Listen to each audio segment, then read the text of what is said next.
Night షిఫ్ట్లలో పనిచేస్తున్న వారికి diabetes వచ్చే అవకాశం ఎక్కువగా ఉంటుంది. అనేక రంగాల్లో లక్షల మంది నైట్ షిఫ్ట్లలో పనిచేస్తున్నారు. రాత్రిళ్లు మేల్కొని పనిచేయడం వల్ల శరీరంలోని బయలాజికల్ సైకిల్ దెబ్బతింటుంది. దీనివల్ల రక్తంలో చక్కెర స్థాయిలపై ప్రభావం పడి డయాబెటిస్ వచ్చే ప్రమాదం పెరిగిపోతుందని ఎన్నో అధ్యయనాలు చెప్పాయి.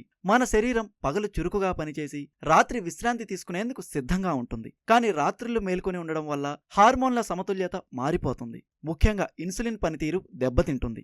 దీంతో శరీరం ఎప్పుడైనా సరే మనకి 24 గంటల్లో ఒక 12 గంటలు మన కడుపును ఖాళీ పెట్టుకొని మిగతా 12 గంటలు జాగ్రత్తగా ఆహారాన్ని సమతులికంగా తర్వాత వ్యాయామంతో మధ్యన కరెక్ట్గా టైమింగ్స్ పాటిస్తూ చేస్తూ ఉంటే ఇలాంటి ప్రీ డయాబెటిక్ స్టేజ్ వాళ్ళు డయాబెటిక్ వెళ్ళరు. డయాబెటీస్ ఉన్న వాళ్ళకి షుగర్ కంట్రోల్స్ అవుతూ ఉంటాయి. ఇప్పుడు ఎలా అంటే మనకు అలవాటు ఏంటంటే ప్రొద్దున బ్రేక్ఫాస్ట్ తింటాం, మధ్యాహ్నం లంచ్, రాత్రి డిన్నర్ అంటాం. సరసాధారణంగా ఉద్యోగం చేసేవాళ్ళు వీళ్ళందరికీ ఏంటంటే నైట్ డిన్నర్ హెవీగా తింటారు, లంచ్ ఏదో కొంచెం తీసుకొని వెళ్తారు. అలా కాకుండా జనరల్గా ఏంటంటే మనం తిన్న ఆహారంలో క్యాలరీస్ని ఉపయోగపడిపోవాలి, కానీ అది నిలవగా ఉంటుందంటే అది ఫ్యాట్ కింద కదులుతుంది, లేకపోతే ఈ షుగర్ కింద కన్వర్ట్ అవ్వడంతో అది మనకు డయాబెటీస్ వచ్చే సూచనలు ఎక్కువగా ఉంటాయి. దీన్ని ఏం చేయాలంటే మనకు ఏ ఆహారం అయినా సరే ముందు ఒక రకంగా క్రమబద్ధకంగా తినాలి. ప్రొద్దున్న ఎర్లీ మార్నింగ్ ఉండొచ్చు బ్రేక్ఫాస్ట్, తర్వాత మళ్ళీ 10-11 గంటలకు ఏదో కొంచెం తినచ్చు, మళ్ళీ 1 గంట 2 గంటల మధ్యలో లంచ్, మధ్యాహ్నం భోజనం, తర్వాత 3-4 గంటలకు ఏదైనా స్నాక్స్, 7:30 ఆ టైం కల్లా డిన్నర్ తినాలి. రాత్రి అంతగా ఆకలేస్తుందంటే పండుకునేటప్పుడు ఏదో ఒక గ్లాసు పాలు కానీ ఏదో ఒక రకమైన లిక్విడ్ కానీ ఏదైనా తీసుకోవచ్చు. ఈ రకంగా క్రమబద్ధకంగా టైమింగ్స్ ఇచ్చేసుకుంటూ ఎక్కువగా వ్యవధి మట్టుకు 2 గంటలు 3 గంటలు ఉంటూ క్వాంటిటీ తక్కువ చేసుకొని, ఇప్పుడు ఒక్కసారి లంచ్లోనే ఎక్కువ తినేయకుండా దాన్ని రెండు సార్లుగా డివైడ్ చేసుకుంటూ ఉంటే మంచిది. గ్లూకోజ్ను సరిగ్గా ఉపయోగించుకోలేకపోవడం వల్ల రక్తంలో చక్కెర స్థాయిలు పెరిగిపోతాయి. ఇవి డయాబెటిస్ ప్రమాదాన్ని పెంచేస్తాయి. నైట్ షిఫ్ట్ చేస్తున్న ఉద్యోగులు రాత్రిపూట హెవీ ఫుడ్ తినడం మంచిది కాదు. బర్గర్లు, పిజ్జాలు, ఫ్రైడ్ ఫుడ్, టీ, కాఫీలు ఎక్కువగా తీసుకోవడం వల్ల శరీరంలో కొవ్వు పేరుకుపోతుంది. రాత్రి సమయంలో జీర్ణక్రియ నెమ్మదిస్తుంది. కాబట్టి ఆహారం సరిగ్గా జీర్ణం కాకపోవడం వల్ల వారు బరువు పెరిగిపోతారు. అలాగే షుగర్ లెవెల్స్ కూడా పెరిగిపోతాయి.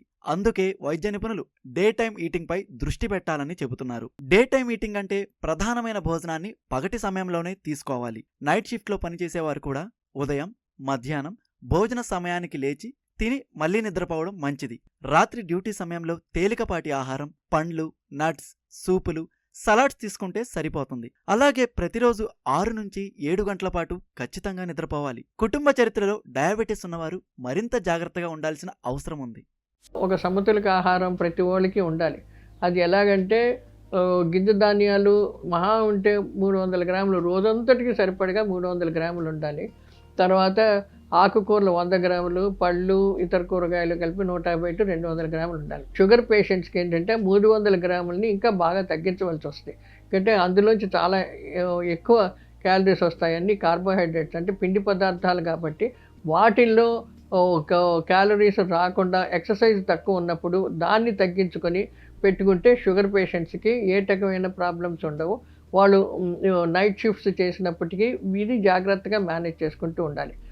ఇలా చేస్తే వాళ్ళకి డయాబెటీస్ వాళ్ళు అవ్వచ్చు, లేకపోతే నైట్ షిఫ్ట్స్ వాళ్ళొచ్చు, డే షిఫ్ట్స్ వాళ్ళైనా ఎవరికైనా ఒక రకంగా క్రమబద్ధకంగా ఈ ఆహారం ఉండడం వలన వాళ్ళకి ఎటువంటి రకాల ప్రాబ్లమ్స్ రావు. తినే ఆహారాన్ని ఈక్వల్ టైమింగ్స్లో ఇచ్చేసుకుంటూ ఒక టైం ఎక్కువగా తినేసి ఇంకో టైం లైట్గా తినడం మంచిది కాదు.